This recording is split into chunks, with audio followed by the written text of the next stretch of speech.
I'm about to show you literally every single Christmas gift that I made this year. I posted a video of everything that I was planning to make, but the list has definitely grown since then, so you are in for a wild ride. Now, I'm at a point in my life where I would really prefer to be buying or making gifts for people that they actually want or need. And in order to be an intentional gift giver like this, I often just ask people straight up what they want, or I write down something that they want that they said like 3 months ago that they wanted and they haven't purchased for themselves yet. This is personally my favorite way of gift giving, so that's exactly what I did this year for all of the Christmas gifts. I essentially just went around and asked everyone that I was planning to gift for Christmas what they wanted me to make them. I was very honest in telling them that I wasn't planning to buy Christmas gifts this year because it's just not in the budget, but I really wanted to make everyone something. So let's start off with my mom. I asked my mom what she wanted me to make her, and she had something very specific in mind. She wanted me to replicate a garment that she already had in her wardrobe, but she had been loving for so long that it was kind of just time for a refresh. And that garment is this button-up lace shawl. This was actually a hand-me-down from my older sister. So my older sister wore it for a while, and then she gave it to my mom, and my mom has been wearing it literally for years. So when my mom asked me to replicate this for her, I was a little apprehensive, but only because of the material. I've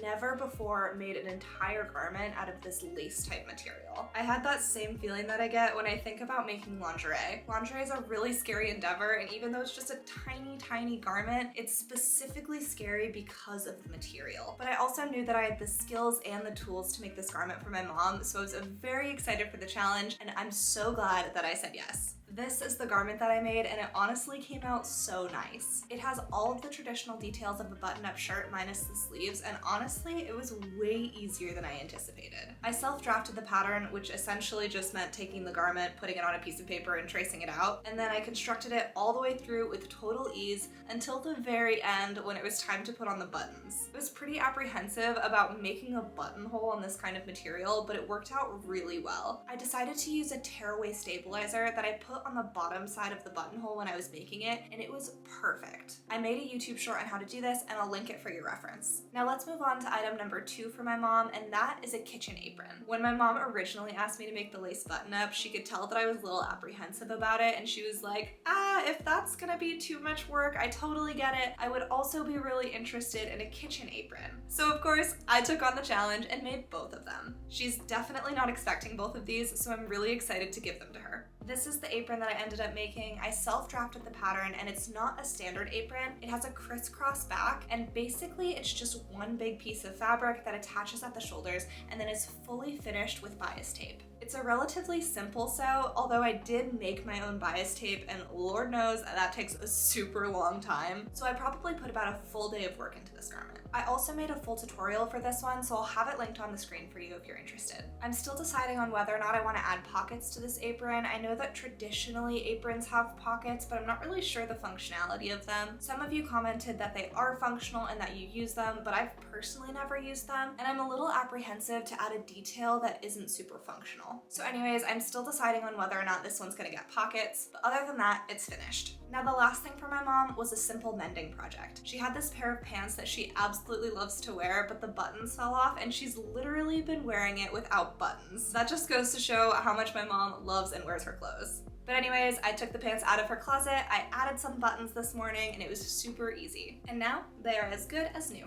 Okay, now let's move on to my little sister. Over on Instagram, I shouted out one of your guys' makes on my story, and my little sister liked it so much that she sent it to me and asked me if I could make her one in a solid color. And I was like, hell yeah, I can make that for you. And oh my gosh, was it more complex than I thought it was gonna be. The top that she asked me to make her is the Georgie blouse by Vicky Sews, and I've never made a Vicky Sews pattern before. I'll be honest, I didn't really love the pattern instructions, but what I didn't love even more is that when you purchase from them, you can only purchase a single size at a time. This totally sucks if you find yourself needing to grade sizes, and fortunately I didn't have to, but overall I just really don't like the concept of you purchasing a PDF pattern but only getting a single size. So if anyone on the Vicky Sews team is listening to this, please explain yourselves. But anyways, I digress. Let's get into the blouse. This blouse is absolutely not my personal style, and you probably would never catch me outside wearing it, but I do think it's very, very cute. It's got these really fun puffy sleeves, and a tie at the back. It felt significantly more involved than I envisioned in my brain, but it was a fun challenge and I'm really glad that I made it. I used a cotton poplin material and I'm really glad that I did because I think if I had chosen the wrong material, I wouldn't get that volume at the sleeve. If you're planning to make this pattern, I would highly recommend that before you put on the sleeves, you try on the garment because what I found is that the armhole is just way too tiny. I put on both of the sleeves before realizing this and I was really frustrated when I put it on and I literally couldn't get my arm through it. I ended up having to take off both the sleeves, including the serge stitches, which sucked, and then I had to reshape the armhole and put the sleeves back on. It fits much better now, but I'm kind of bummed that that happened in the first place, and I was pretty surprised with how tiny that armhole was. Like, I really don't think that that's a normal arm size. I mean, don't get me wrong, I know that I have like kind of big biceps, but I literally couldn't get my arm through it. So anyways, that mistake aside, it was a really interesting sew, and ultimately I am glad that I made it. Now let's move on to the second thing that I made for my little sister, and that is the beautiful Matilda dress. I made the Matilda dress for myself and I'll link a tutorial for it, but my sister loved it so much that she asked me to make one for her as well. She tried on mine and basically I made the exact same thing that was a little bit shorter and had a high slit. And let me tell you, it is so freaking cute and she's gonna look dang good in it. The Matilda dress is probably one of my favorite patterns because it very much fits my personal style and it's just so easy to wear. I feel like it's the perfect summer dress and you could also dress it up to wear it for something like a wedding. After making my first Matilda dress, I realized there were a few things that I wish I had done differently. I made a whole video on that, which I'll link as well, but I changed all of those things for this dress and it is perfect. I'm so excited to gift these to my little sister because I know it's exactly what she wants and she's gonna absolutely love them. Okay, now let's move on to my older sister.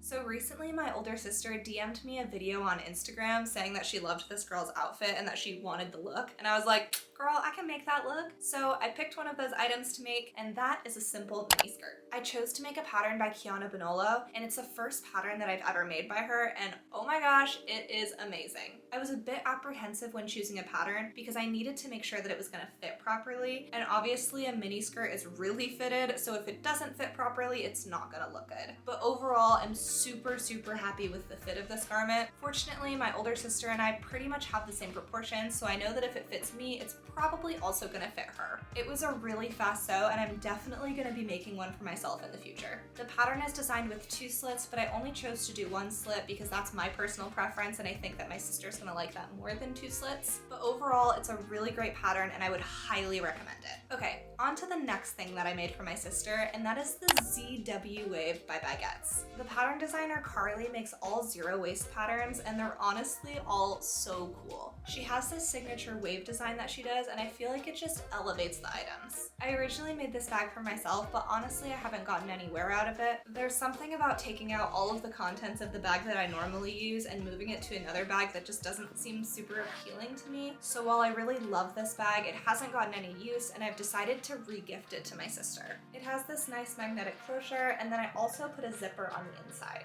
I really like the gold hardware that I chose for this bag and I also love the sleek and minimal design of the bag. I'm super excited to give this to my sister because I know she's going to get a lot of wear out of it that I unfortunately just wasn't able to get. So unfortunately for me, I'm not going to be able to spend Christmas with either of my sisters because my big sister lives out of the country and my little sister is going to be visiting her for Christmas. I do get to spend Christmas with my parents, which I'm really excited about, and I will get to see my little sister for a day before she goes to visit my older sister, which also means that I thankfully do not have to ship anything out of the country because my little sister can just take it with her. I don't think she knows that she's taking these Christmas gifts because I definitely didn't tell her. So hopefully she has enough space in her suitcase, but I guess we'll see. So anyways, I needed to film this video before my little sister went out of the country because I have to send those gifts with her. So I haven't actually finished making all the Christmas gifts. I still have a few more. So I'm gonna make those, and with the magic of editing, you will see them in just a second. Okay, I am back. It is December 21st, and this morning I finished making all of the Christmas gifts that I had planned to make for the year. So let's go ahead and talk about my dad's gift. I sewed my dad the long sleeve version of the Finch button-up by Common Stitch, and I'm so happy with how it turned out. I added this super cute little label that says handmade on it, and I just think it's adorable. It's extra fun because it's on the inside of the garment, so it's only a detail that my dad will see. I also learned how to do a button placket for the first time, and it came out so nice. I did feel a little worried about the button placket because it was hard for me to wrap my mind around exactly how to do it, but it seemed to work out fine, and I really feel like it adds that extra level of professionalism to the garment. I also also stitched down this pocket, and I added another stitch line so that this section can hold his glasses and then this section over here can hold a pen. My dad always keeps his glasses in his button-up pocket, so I thought that it was a fun extra personalized detail that I could add. The last little detail to this garment that I've never done before but I really wanted to highlight is how I finished the hem. The Finch button-up has a curved hem, which can sometimes be difficult to sew, so rather than doing a traditional hem on the curve, I used bias tape. It looks like a super clean normal hem from the outside, and on the inside you can see the bias tape.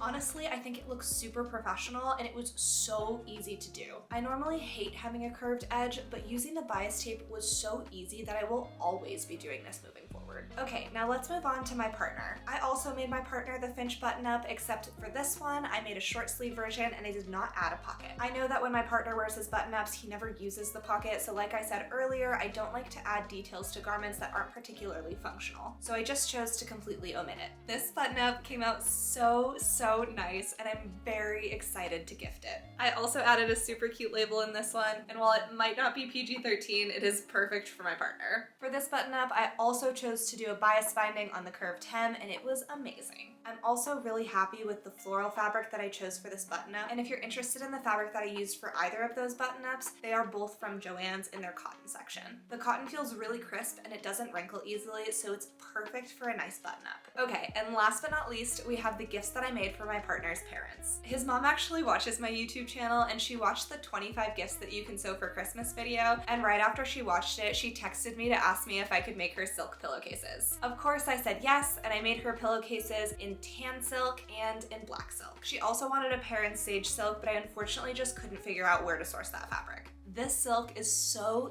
luxurious, and it's gonna feel amazing to sleep on. Honestly, after making them, I'm super tempted to make some for myself as well. I designed the case so that it has a fabric overlap at the hem, which means that when you stick your pillow inside of it, it gets fully encapsulated in fabric, so when you're sleeping on it and you're tossing and turning, the pillow isn't gonna come out of the fabric. I think this is a super nice extra detail that definitely elevates the case. Also, pillowcases are very easy and fast to make, and I did make a full tutorial on how to do that, so I'll have it linked on the screen for you.